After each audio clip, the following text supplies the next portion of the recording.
Assalamu alaikum, урматтуу кадырман халкыбыз, урматтуу кыргызстандыктар. Бүгүн дагы биздин Айдана деген 22 жаштагы атбаштылык карындашыбыз Албия Коккос деген диагноз менен боорунан ооруп төшөккө жатат. Бул кызыбыз, карындашыбыздын ушул оорусун сакайтуу үчүн, Индияга барып операция кылдырыш үчүн жакшы болуп кетишине, ушул кызыбыз дагы сакайып кыргызга жакшы кызматтарын кылуусуна тилектеш болгондор. Деги эле боорукер адамдар, келиңиздер. Кадырман калкым, кайрымдуу бололу, боорукер бололу, бири-бирибизге кол узаткан, бири-бирибизге жардамыбызды аябаган калкпыз.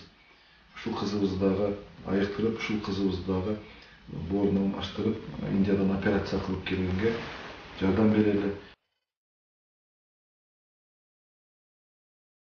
10 күнүн 1 күн ачылдык.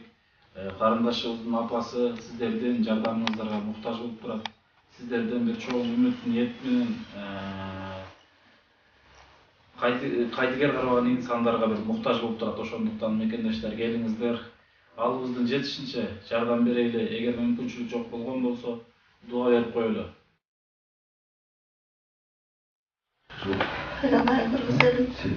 10 күнүн 1 күн ачыл элек кызымды арылатып, жардам бериңиздер.